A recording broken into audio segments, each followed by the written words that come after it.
धरती से और बहुत सारा बात बतावे के बाद एक गीत के माध्यम से, लेकिन ओकरी पहले हम एक ठे माई का स्तुति करल जाई। कैसे भैया?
सुभाष भैया होगा सही व्यवस्था।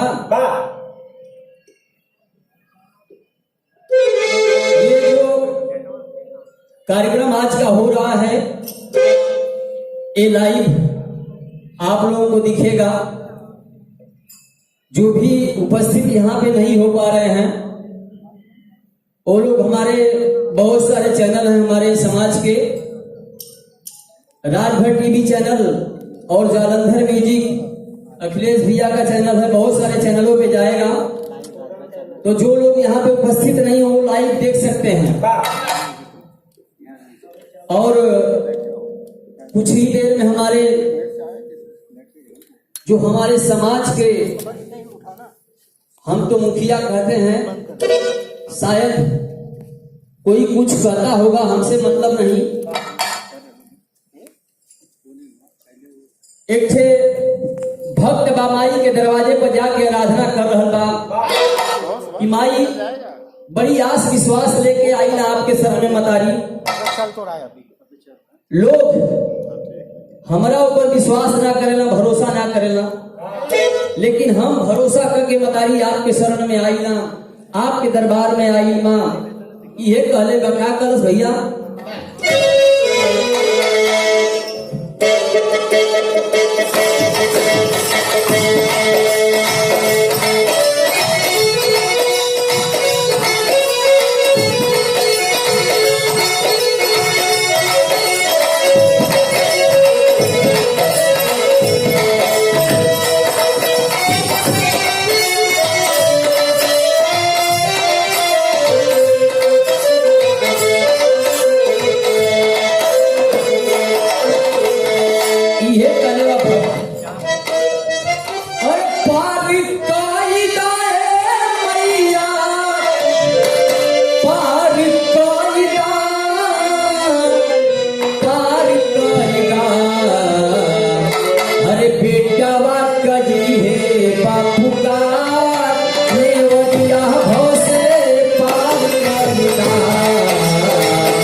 मतारी एक अक्षर पढ़ली ना मतारी, लेकिन भैया लोगों के बीच में, बाबू लोगों के बीच में मतारी आके हमके खड़ा करा के कैसे चार शब्द बोलवा दे माई, हमके भरोसा ना होगा।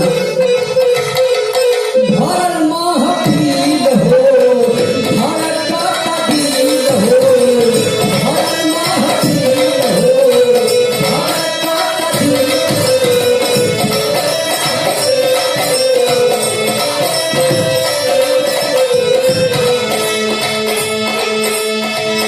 जावे न पाई माई बढ़ल मुश्किल हो जावे न पाई माई बढ़ल मुश्किल हो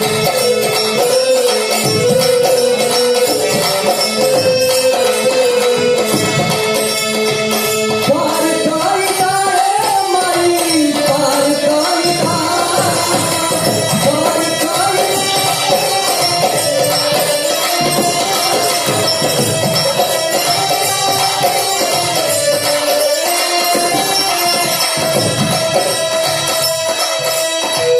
पार कायदा रे माई पार कायदा पार कायदा बेटावा कही है बापू का नेवरिया भाव से पार कायदा बेटावा कही है बापू का नेवरिया भाव से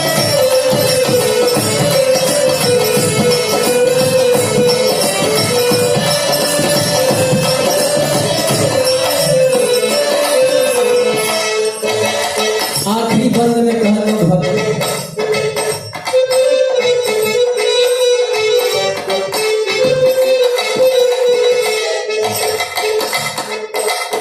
एक सुंदर पुरस्कार ये पुरस्कार अंदर की हमारे लिए आशीर्वाद है।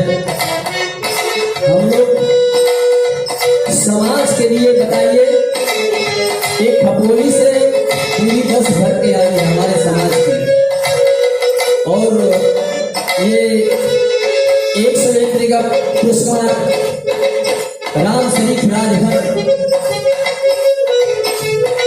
और यहाँ खपोली में और जन्मभूमि हैदराबाद हमारे लिए रिश्तेदार भी लगते हैं तो चरणों में कोट कोट प्रणाम और श्रोता बंधु के नमस्कार प्रणाम।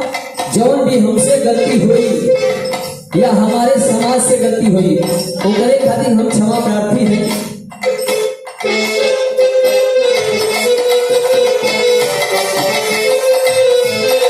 दूसरे बंद में भक्त गाता अरे बजट नहीं खसाज हो बिगड़ली आवाज हो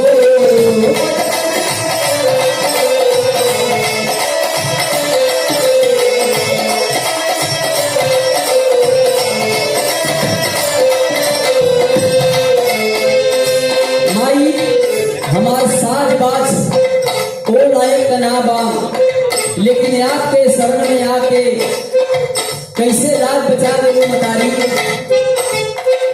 बजट नहीं खसाज हो बिगड़ली आवाज हो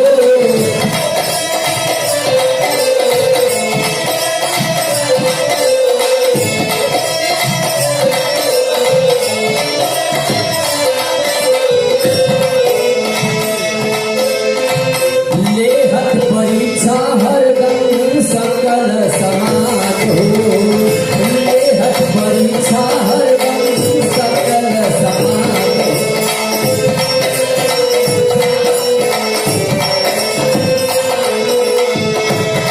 पार कायदा रे माई पार कायदा पार कायदा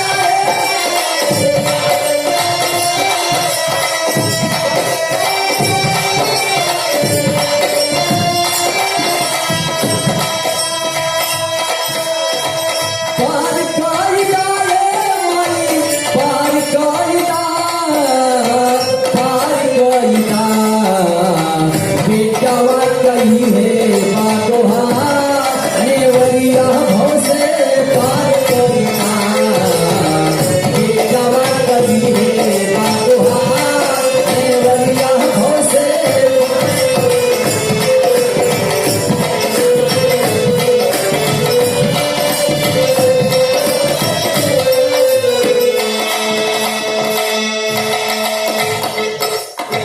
कहत भक्ति मतारी हमके कैसे लाज बचा ले मतारी हमारी समझ में ना आवेला ना ही धूप पकाती हो कौन जोड़ा ताकी हो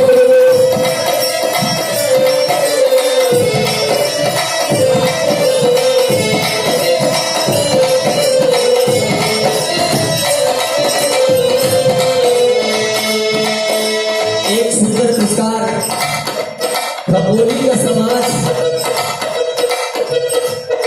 राजेंद्र भैया, राजेंद्र नाथ भाई खपोली की धरती से हमने जाके देखा है। खपोली में यहाँ चलने वाले लोग खाली चाय पिया के छोड़ दिया। खपोली पनवे डोंगरीवली के समाज में हम जाते हैं, कभी भी इतना दुलार प्यार मिलता है कि लोग आगे ना दे रहे। और अपने समाज के लिए उन्होंने अपन काम धाम छोड़ के प्रदेश में उतना दूर से यहाँ लोग आए हों, इसको कहते सामाजिक स्तर। हालांकि जे भी यहाँ आए बहुत सामाजिक स्तर से बा। कुछ लोगों को हम बात बताओ कि यहाँ उपस्थित ना है। हम सब जनन बा के यहाँ प्रदेश बा, सब रोजी रोटी खाने ना है, लेकिन खाली पैसे से काम ना चलेला। समाज में इज्जत मान सम्मान भी सबसे पहले जरूरी है। 201 रुपये का पुरस्कार में भैया के चरणों में कोट कोट नमन। श्रोता बंधु को नमस्कार करूंगा।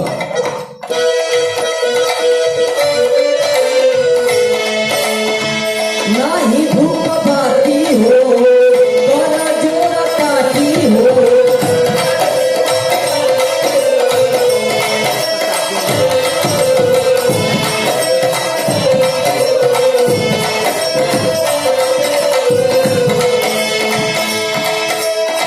ना ही धूप बाती हो बड़ा जोड़ा काटी हो। बेटावा कही है बापू का नेवरिया भोसे पार गरिता।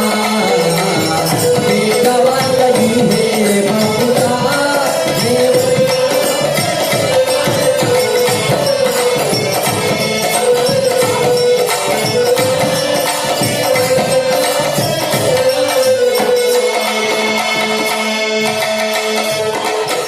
आखिरी बंद में भक्ति कहत बा। गुरुवर गणेश हो सैया स्वर्ग भेष हो,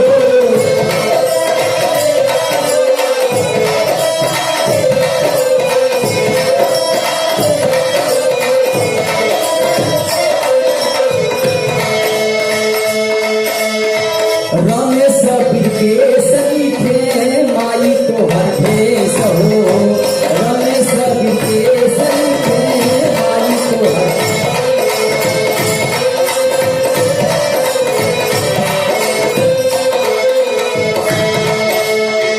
पार कईता है माई पार कईता। अरे जालंधर गई है बागोहा।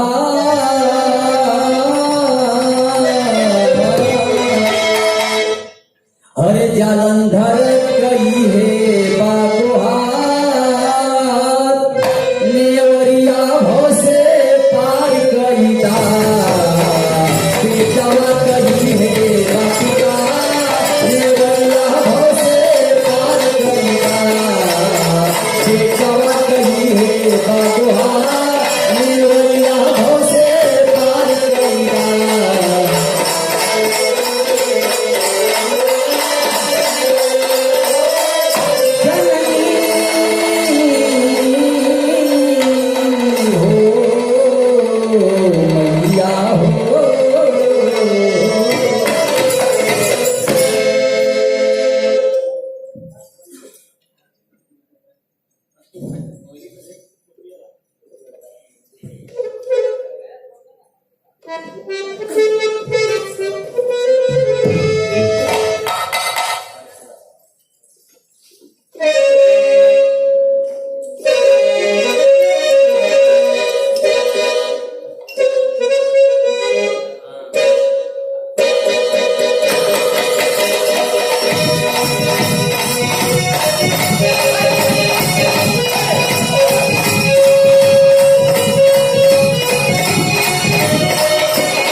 माता पार्वती जी एक बार जिद कर रही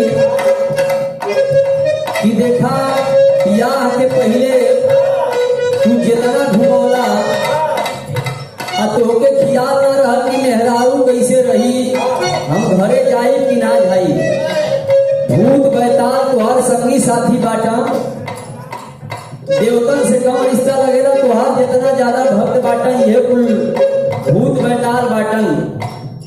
शादी करके गौरा मतारी के लिए पूछे दिन बीतल तबले गणेश बबुआ आ गईलन। महतारी के बड़ी बेटा के प्रति बड़ी दुलार होने केहू कमाई होके अपने ना खरीद लेकिन अपने बेटा खातिर जरूर बचा के रखे। ये धरती के कौनों मतारी हो, चाहे हमार माई होके या आप लोगों कमाई हो, कमाई से बढ़िया ये धरती पर केहू ना बा।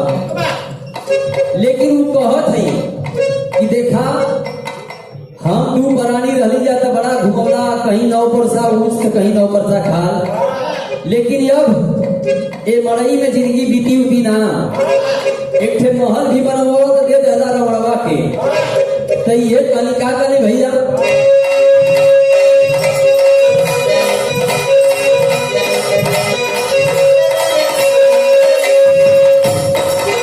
अरे परसेला सवाला तचुए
एक सुंदर पुरस्कार हमारे बड़े भैया लौटू राजभर भीमंडी की धरती से भैया के चरणों में कोट कोट नमन बा। श्रोता बंधु के नमस्कार बा।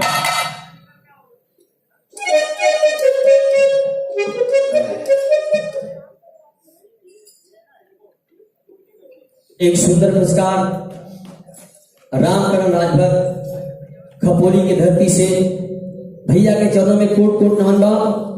देव वाली बच्ची के भी यथाउचित प्रणाम बा, आशीर्वाद का कामना।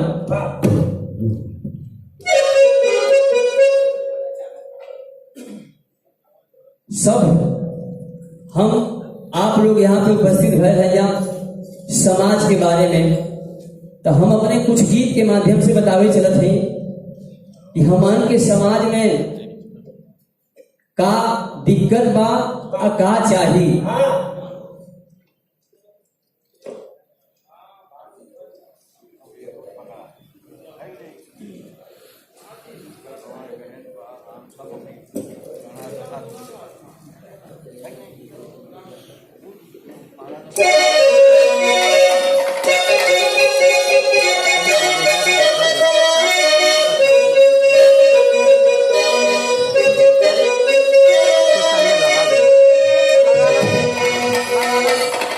रिकॉर्डिंग कर रहे हो ना अब वो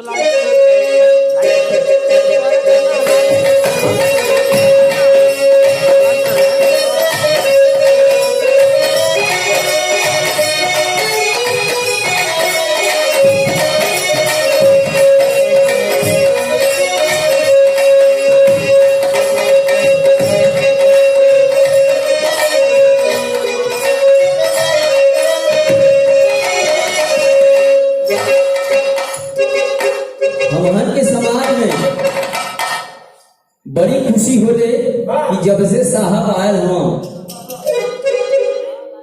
ओकरे पहले लोग कहीं भी जाए बतावे कि रात भर समाज का होला, रात भर के बा। कहीं कहीं तो लोग कहें कि वो पानी भरे वाला का कौने में का आवेला, कौने में का जानेला, कैसे का आवेला, हम के बताओ परेशान हो जा। हालांकि हम तो ज्यादा कम परेशान रहो खब, आप लोग ज्यादा परेशान रहो खब। ऐसे कि हम लड़का ही हम के बारे में थोड़ा थोड़ा जानकारी तबले ई दे चुकल रहे। ओकरी पहले हमन का इतिहास दबा गल है, का भर है, आप लोग खुदे इतिहास पढ़बा, टीवी टेलीविजन न्यूज के जरिए आप लोगों के पता चलत हुई। कहना भैया कैसे